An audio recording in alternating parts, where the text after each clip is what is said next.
Hello my gems, and welcome back to the Realm Divine. So in this video I wanted to show you guys my monthly favorites for July. I always really enjoy these videos, so I thought it would be fun to share with you guys what I've been using this month, what I've been attracted to this month in terms of spiritual implements. So we will just jump into it. So the first thing that we're going to start with is divination, which is something that I'm really into. I'm sure you guys know that by now.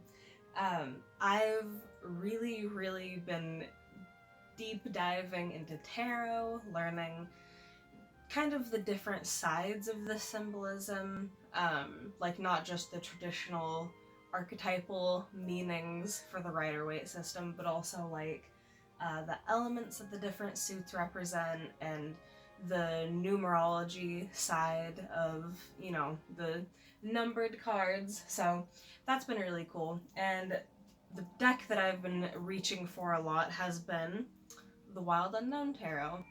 So this is a deck that I have been watching and following ever since it was first announced by the artist who worked on it. Kim Kranz is the name. So I find the imagery in this deck to be very striking. If you know me, and if you get to know me, you'll know that I like darker imagery and kind of spooky themes and, you know, that sort of shadow side of whatever life has to offer us, and I think this deck captures that really beautifully. I really like here, I'll show you guys, instead of looking at all of it for myself.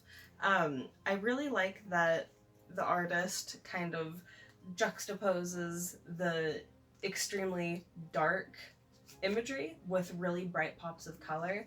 I think it's really pretty. I think that it plays very nicely together. It kind of gives you, I don't know, a bit of a duality in some of the cards.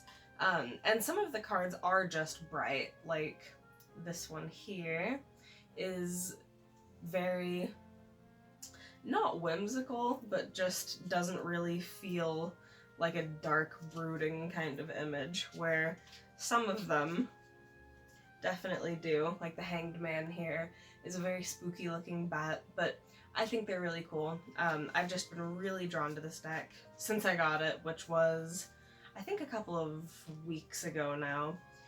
But I mostly use it for like decision making, you know, what should I be doing kinds of those kinds of questions. So not exactly future sight or fortune telly, not really those kinds of readings, and not really like intellectual decision making, if that makes sense. It's more like, what path should I be following? This deck seems to really enjoy those types of readings. I did an interview spread with it after I got it, and it seemed particularly fond of that style, so that's what I've been using it for. Okay, next we have my favorite scents and my favorite herbs for this month.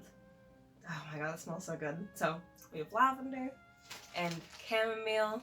I've definitely been feeling like the soothing, self-love, inner healing, spiritual healing kind of vibes this month, and I'm gonna say that that has a lot to do with Mercury being in retrograde.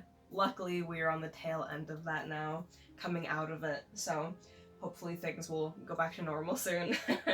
And kind of going along in that same vein, crystals that I've been finding myself using a lot this month, or kind of focusing a lot of energy on this month, incorporating into a lot of my tarot readings this month, have been rose quartz and amethyst. So once again, a lot of that spiritual cleansing, spiritual focus, as well as just general healing and self-love and relationships, both romantic and platonic, just kind of focusing things more inward for the time being. That's definitely what this month has been all about.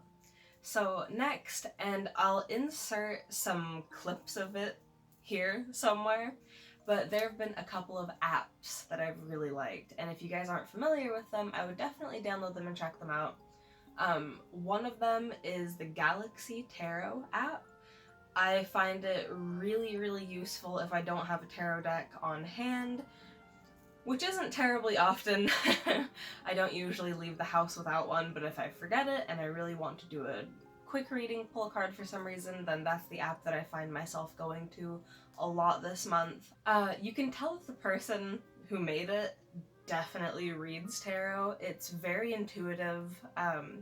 There are a lot of options for like how you shuffle the deck, which I find lacking in a lot of other tarot apps that seem to be quite popular. So you can cut the deck, stack it back how you want, you can shuffle it over and over again. I think there's 6 different spreads that are free, like in the free version of the app, and then there's a bunch more if you decide that you want to buy the full version of it. There's also like a separate section for like your card of the day if you're into that. So it's very, very well-rounded. I definitely think it's my favorite tarot app right now, and if I find another one that I like better, or one that I think has really nice imagery too, then I'll let you guys know about it in the next monthly favorites video. Oh, in the same vein with apps, another one that I've really enjoyed using this month is the Moon Phases app. So I'll put footage of that here too so you guys can see what that one looks like. It's just what it sounds like. It keeps track of all the moon's phases. If you're really deep into astrology, it has like all of the degrees and everything for the different planetary bodies moving around. Also, if you are into spell work that involves like the cardinal directions, it has a built-in compass, which is so handy, so that way you can find true north wherever you're at, and all of the other directions too, if you do things with that. Yeah, that one's really handy. It's actually the only app that I let send like push notifications to my phone, like to my lock screen. And I let it do that for the full moon days. If you're like me and you have really bad memory lapses or like memory recall issues, then it is so handy because I don't have to remember when the full moon is exactly. The app will let me know a day or two ahead of time so I can get things prepared for that. I think you can also set it to send you notifications for the new moon, and it might be even more customizable than that, but I haven't really looked much into it like any further. But yeah, I would definitely check it out. I'll make sure to put the names of the apps in the description box too so you guys can find them easier, but I would definitely recommend that if you enjoy moon magic or working with the moon, or if you really need to recharge that one crystal that's been looking at you funny and you keep forgetting to leave it out in the moonlight, then that app will be very helpful for you. Alright, so we are going to be moving on to a book. I've been, like, similarly with the divination, I've been deep diving hard back into Druidry, which is the practice that I most closely align myself with. I don't know, Druidry is kind of a funny thing. Like, it's Reconstructionist Druidry. Parts of it are still alive, like in old stories and things that haven't been altered by influence from other religions that kind of took over in the areas where Druidry was originally practiced, so it can be kind of hard to sift through things. So I think that, like, the term Druidry has kind of evolved over time, which is cool. I mean, it's only natural for things to evolve, right? I've been really into this book lately, and I have a bunch more. Maybe I'll just do a Druidry video at some point and show you guys all my books, and maybe just have a nice little Druid chat about it. But this one, written by Robert Lee Ellison, Reverend Robert Lee Ellison.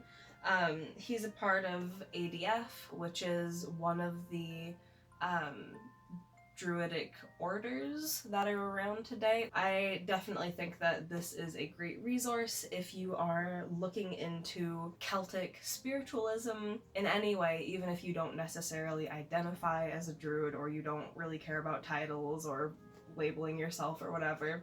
I just think it's a really neat read. I'll just kind of skim the back here to give you guys a little rundown of what's in here. So it has actually a really decent amount of kind of like history of druidry and what we do know about it, and also druidry today. So how you can adapt things that haven't changed at all, things that have been like way updated for modern times. It's definitely interesting seeing how you can navigate sort of that old path and a new one at the same time. It has a lot in it about nature-based spirituality, which is kind of druidry's thing. It has sections on the different holidays, which I know a lot of people find very helpful. If you saw my last Instagram post at the time of me filming this, I just posted the Lunasa snippet from that segment that's found in this book. That's where it was from. So that's definitely something I'm going to be coming back to a lot in the next week, as well as other resources, of course. I'm definitely of the mind that you should never take one book or one resource as 100% fact, only way to do it, this is like the end-all be-all, you know. I think that it's good to broaden your horizons as much as possible, pull from as many different resources as you can. So along with this book, I'll be looking at a lot of other things for what I want to do to celebrate this year. So I'm definitely going to be coming back here a lot though. It has some rituals, spellcasting stuff, weather magic, which I find fascinating, Celtic magic just in general, shape-shifting, and other things that people often associate with druidry, I suppose. A lot of animal and plant-based magic, things that I consider to be very fun forms of witchcraft, which is probably part of the reason that I'm so interested in it. And also rune divination.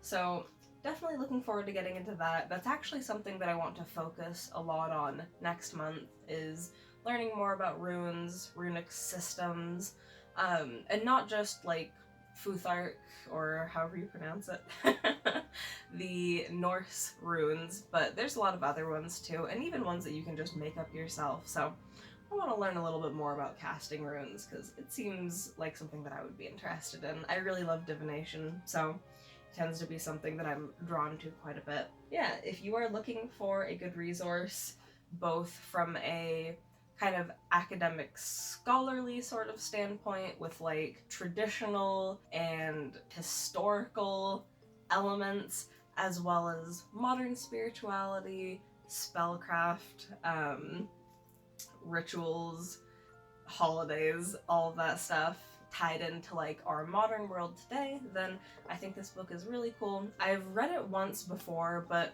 I have such bad memory that I need to read it again, so that's what I've been doing this month. I'm about a quarter of the way through it right now. This one is The Solitary Druid, Walking the Path of Wisdom and Spirit. So that is what I've been into this month. What I would normally like to include as well is incense. I really enjoy candles and burning incense of all kinds, but where I live right now, there's someone living in the house who has smoke sensitivity, so I tend to stay away from it. What I might do next month is take my own advice. If you guys saw, I think the last video that I posted, and I am going to make like a DIY incense spray, so that way everyone in the house is accommodated, including myself, because I really miss having, you know, nice smells lingering around the room, especially for things like witchcraft stuff, like spell casting and spell work, and even if I'm doing like divination or something, it just kind of gets you more into that headspace if all of your senses are kind of in tune with the same thing, so I'm gonna have to look into that. But anyway, I think that's about it, you guys. I hope you enjoyed this.